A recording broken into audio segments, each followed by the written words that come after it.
This dark twin that is in me, I truly believe is the reason why so many people just get divorced. Because they will say to me, you know, all of a sudden my husband is not the same person I married, or my wife is not the same person that I married. You realize that I live a double life. You start realizing, I don't want to do these things, but that's exactly what I do. So the family history will have lust or drunkenness or addictions, or all these markers will be in the generational family line, and it's not been through the blood. So this dark twin came into you, and the generational demon, the head demon, takes over this person's life. So the dark twin, the head demon, they are one in this ground because there's legal ground for them to live. And when they take over your name. So that's me.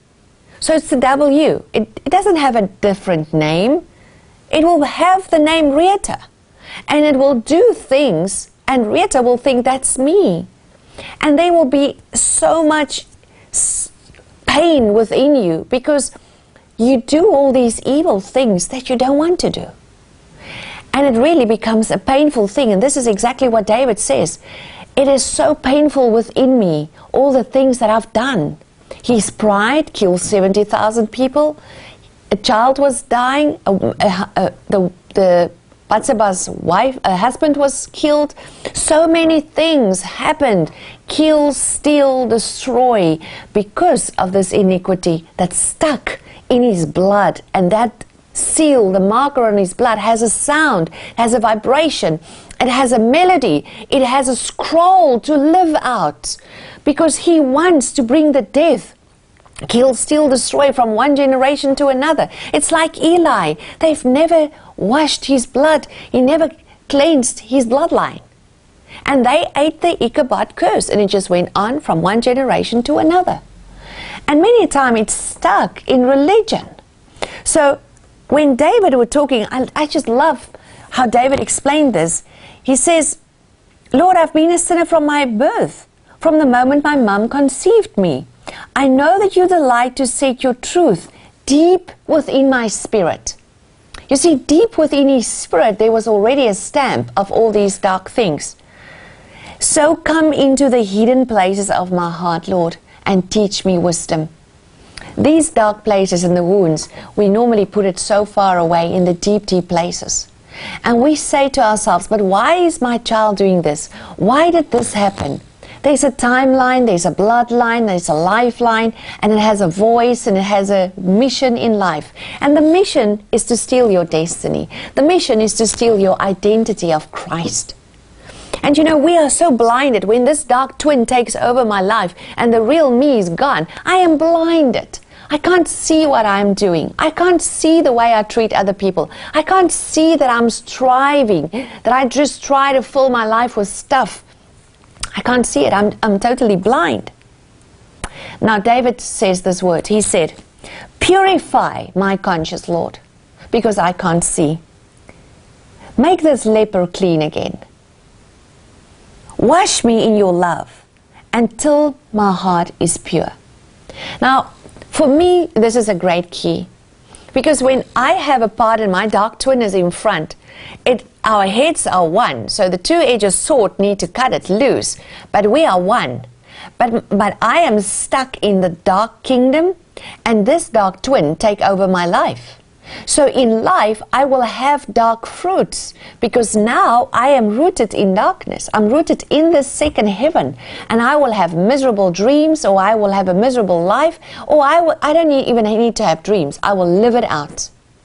And the fact is that nowadays people don't even worry about it anymore. We just go on, and we just don't take notice of it. A tree is known by its fruits. And even if you just try to have good fruits, and all is fake, it is not real fruits. You know, there are people that take the Christmas tree or whatever tree they do, and they put all this plastic on. It is not real fruits. It is plastic. And even sometimes you see it in us as Christians. You see it's fake. It's fake. All these fruits are fake. Maybe they have the right language. They call it an apple, or they call it a pear. Listen to me, a pear. But it is not real. It's plastic. It gets old and it just falls from the tree. So he says, I want my song of joy to be restored. What is the song that you are singing today? Would you get to a place where you realize that whatever comes out of your mouth is bitter? What is the song of joy? He says, I will rejoice of your healing touch. This is something that we need to hold on. When God, through Jesus Christ, touch, healing comes. It is not a specific man that's going to bring you healing. It is the blood of Jesus Christ. It is His wisdom, it's His understanding. Don't ever put your eyes on man. Save me by your saving grace. Create in me a clean new heart. Fill me with pure thoughts and holy desires. Even the generational desires can be a prison. That becomes a stronghold. And even that Jesus wants you to be set free. He wants his passion back. And that's why David says, restore me back to life. He knows that he needs breakthrough.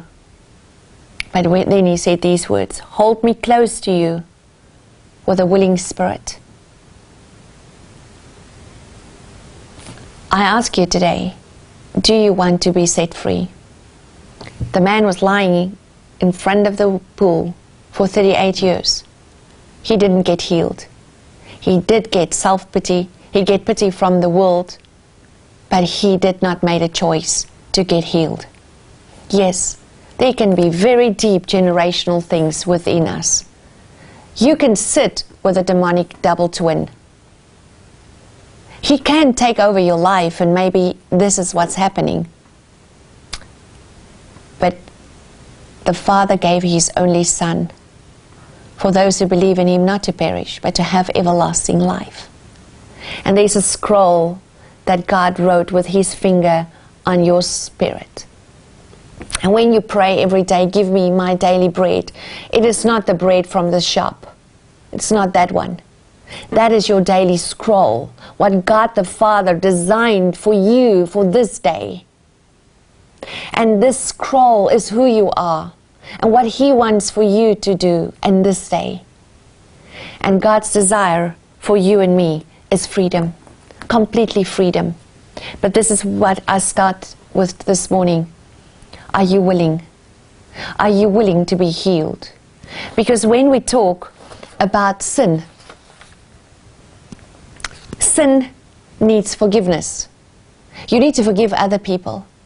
You need to ask God for forgiveness. You need to acknowledge, this is what I'm doing. You need to acknowledge, I live a double life. And then when you have a wound, you need to acknowledge, because wounds can become septic. And very ugly stuff can come out of wounds if you don't treat a wound. And wounds need healing. So you need to invite the Father in these dark wounds. And when you sit in a spiritual bondage, you need freedom. I get many emails, and I just got the other day an email from a girl that she's in a huge congregation. And she's stuck in something that happens to her. And she, in my eyes, sits with a double twin. And this double twin, excuse me, this double twin has a lust after things. Now she loves God and she realizes she needs help, so she goes to a pastor or she goes somewhere for help. But that person's dark twin helped her. Yes, it happens. And now she's stuck. And now this person's dark twin and her dark twin did some things. And she can't understand, but I went for help. And the body is not ready to help. Because to who does she go? Who will understand? Because none of us are at a place where I realize, listen, I have a double life. And all this doubleness I give to my congregation. And this is why God said to Moses, start with yourself. If you need help today, start with yourself. Don't start with your husband or your wife. Start with yourself. And realize I have a wound. I have a double twin. And this double twin treats my wife like this, treats my kids like this.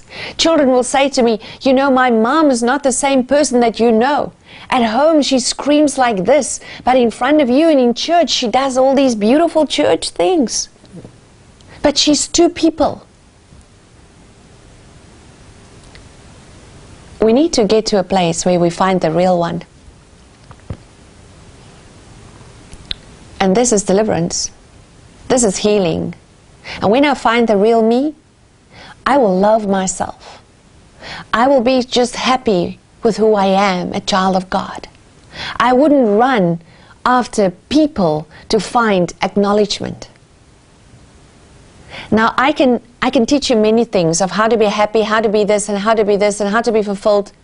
But if I'm stuck inside and everything that I do is plastic, it's not going to help you. I think we should start with being the real me, getting healed, taking responsibility for my life. Take all my negative emotions and bring it to the cross. All the negativity that I think, because the things that we are thinking is the house that we will live in tomorrow. Because every thought is a seed, every word is a seed.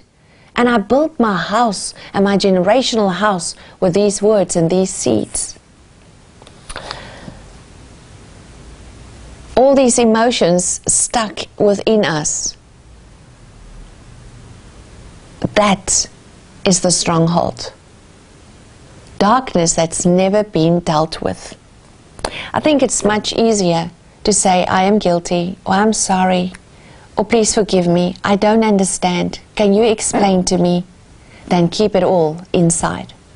Let's make a decision today to ask Holy Spirit to take our hand in this healing journey.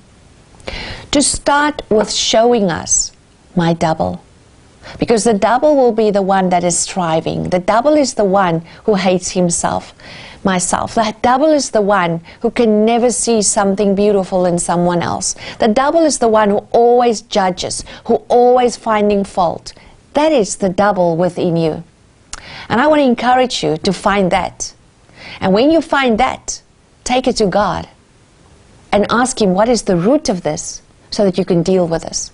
And maybe we as parents need to get to a place where we acknowledge, you know, this is me. This is me. I'm so thankful to tell you the gospel of good news is that Jesus Christ gave His life. He gave His blood. He gave everything so that we can be set free and we can receive healing.